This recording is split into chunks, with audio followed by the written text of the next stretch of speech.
റഷ്യ-ഉക്രൈൻ യുദ്ധത്തിൽ റഷ്യയെ സഹായിക്കാനായി ഉത്തര കൊറിയൻ ഭരണാധികാരി കിം ജോങ് ഉൻ അത്യാധുനിക ഡ്രോൺ യൂണിറ്റുകൾ ഉൾപ്പെടെയുള്ള വൻ സൈനിക വ്യൂഹത്തെ നിയോഗിച്ചതായി ഏറ്റവും പുതിയ റിപ്പോർട്ടുകൾ. ഉക്രൈനിലെ സൈനിക താവളങ്ങളെ ലക്ഷ്യമിട്ട് ആക്രമണം നടത്താൻ ശേഷിയുള്ള അത്യാധുനിക ഡ്രോൺ യൂണിറ്റുകളെ ഉത്തര കൊറിയ റഷ്യയിലേക്ക് അയച്ചിട്ടുണ്ട്. ഇതിൽ 300-ലധികം പരിശീലനം സിദ്ധിച്ച ഡ്രോൺ ഓപ്പറേറ്റർമാർ ഉൾപ്പെടുന്നു. നിലവിൽ ഏകദേശം 8500-ലധികം ഉത്തര കൊറിയൻ സൈനികർ റഷ്യയിലെ കുർസ്ക് മേഖലയിൽ നിലയുറപ്പിച്ചിട്ടുണ്ട് എന്നാണ് കണക്കാക്കുന്നത്. വരും ദിവസങ്ങളിൽ ഇത് 50,000 വരെയായി ഉയർത്താൻ റഷ്യ ആവശ്യപ്പെട്ടേക്കുമെന്നും ഉക്രൈൻ ആശങ്കപ്പെടുന്നു. ഈ കൊറിയൻ സൈനികർ ഉക്രൈൻ മണ്ണിൽ നേരിട്ട് യുദ്ധം ചെയ്യുന്നതിന് പകരം റഷ്യയുടെ പിൻനിര പ്രതിരോധം ശക്തമാക്കാനാണ് നിയോഗിക്കപ്പെട്ടിരിക്കുന്നത്. ഇതുവഴി കൂടുതൽ റഷ്യൻ സൈനികരെ മുൻനിരയിലേക്ക് വിന്യസിക്കാൻ വ്ളാഡിമിർ പുടിന് സാധിക്കും. സൈനികർക്ക് പുറമെ ദശലക്ഷക്കണക്കിന് ആർട്ടിലറി ഷെല്ലുകളും KN-30 പോലെയുള്ള വിനാശകാരികളായ ഹ്രസ്വദൂര ബാലിസ്റ്റിക് മിസൈലുകളും ഉത്തര കൊറിയ റഷ്യയ്ക്ക് കൈമാറിയിട്ടുണ്ട്. ഉക്രൈൻ ഇന്റലിജൻസ് റിപ്പോർട്ടുകൾ പ്രകാരം അത്യാധുനിക ആക്രമണ നിരീക്ഷണ ഡ്രോണുകൾ പ്രവർത്തിപ്പിക്കാൻ പ്രത്യേക പരിശീലനം ലഭിച്ച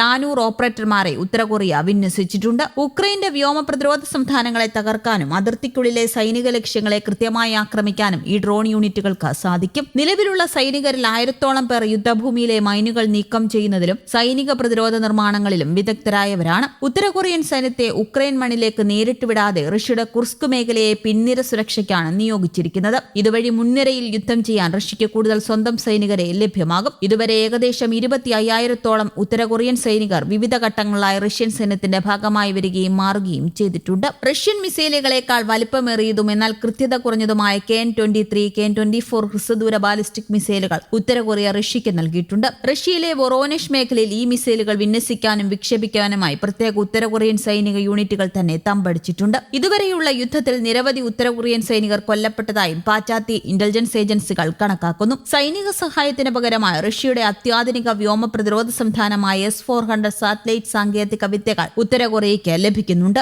കോടിക്കണക്കിന് ഡോളറിന്റെ റഷ്യൻ പണം, ഇന്ധനം, ഭക്ഷ്യധാന്യങ്ങൾ എന്നിവ ഉത്തര കൊറിയയിലേക്ക് ഒഴുകുന്നത് വഴി അവരുടെ തകർന്ന സമ്പദ് വ്യവസ്ഥയ്ക്ക് വലിയ ഉണർവ് ലഭിച്ചിട്ടുണ്ട്. വരും വർഷങ്ങളിൽ തങ്ങളുടെ ശത്രുരാജ്യങ്ങളായ ദക്ഷിണ കൊറിയ, അമേരിക്ക എന്നിവർക്കെതിരെ ഉപയോഗിക്കാൻ പോകുന്ന യഥാർത്ഥ യുദ്ധപരിചയം കിമ്മിന്റെ സൈന്യത്തിന് ഇതിലൂടെ ലഭിക്കുന്നു. അതിനിടെ ഉത്തര കൊറിയൻ ഭരണാധികാരി കിം ജോങ് ഉന്നുമായി താൻ ഇപ്പോഴും വളരെ നല്ല സൗഹൃദത്തിലാണെന്ന് വ്യക്തമാക്കി US പ്രസിഡന്റ് ഡൊണാൾഡ് ട്രംപ്. കിമ്മിനൊപ്പമുള്ള തന്റെ പഴയ ചിത്രം ട്രൂത്ത് സോഷ്യലിൽ പങ്കുവച്ചാണ് ട്രംപിന്റെ പുതിയ പരാമർശം. ഈ ചിത്രത്തിൽ ഞങ്ങൾ രണ്ടുപേരും ഒട്ടും സൗഹൃദമില്ലാത്ത രീതിയിലാണ് നോക്കുന്നതെങ്കിലും ഞങ്ങൾ രണ്ടുപേരും ചിരിച്ചു നിൽക്കുന്ന നിരവധി ചിത്രങ്ങൾ വേറെയുണ്ട് എന്നും കിം ജോങ് ഉന്നും താനും വളരെ നല്ല സൗഹൃദത്തിലാണെന്നും ട്രംപ് കുറിച്ചു. അമേരിക്കയും ദക്ഷിണ കൊറിയയും സംയുക്തമായി നടത്താൻ നിശ്ചയിച്ചിരിക്കുന്ന സൈനികാഭ്യാസത്തെ ഉത്തര കൊറിയ കടുത്ത ഭാഷയിൽ വിമർശിച്ചതിന് പിന്നാലെയാണ് ട്രംപിന്റെ പ്രസ്താവന. സൈനികാഭ്യാസം കൊറിയൻ ഉപദ്വീപിൽ വലിയ രീതിയിലുള്ള സംഘർഷങ്ങൾക്ക് കാരണമാകുമെന്ന് ഉത്തര കൊറിയ മുന്നറിയിപ്പ് നൽകിയിരുന്നു. അമേരിക്കയും ദക്ഷിണ കൊറിയയും ചേർന്നുള്ള ഉൾച്ചി ഫ്രീഡം ഷീൽഡ്സ് എന്ന് പേരിട്ടിരിക്കുന്ന സംയുക്ത സൈനികാഭ്യാസം ഓഗസ്റ്റ് 17 മുതൽ ഓഗസ്റ്റ് 27 വരെയാണ് നടക്കുന്നത്. ഉത്തര കൊറിയയുടെ വളർന്നുവരുന്ന സൈനിക ശേഷിയെ പ്രതിരോധിക്കുന്നതിനായി ഡ്രോൺ ആക്രമണങ്ങൾ തടയുക,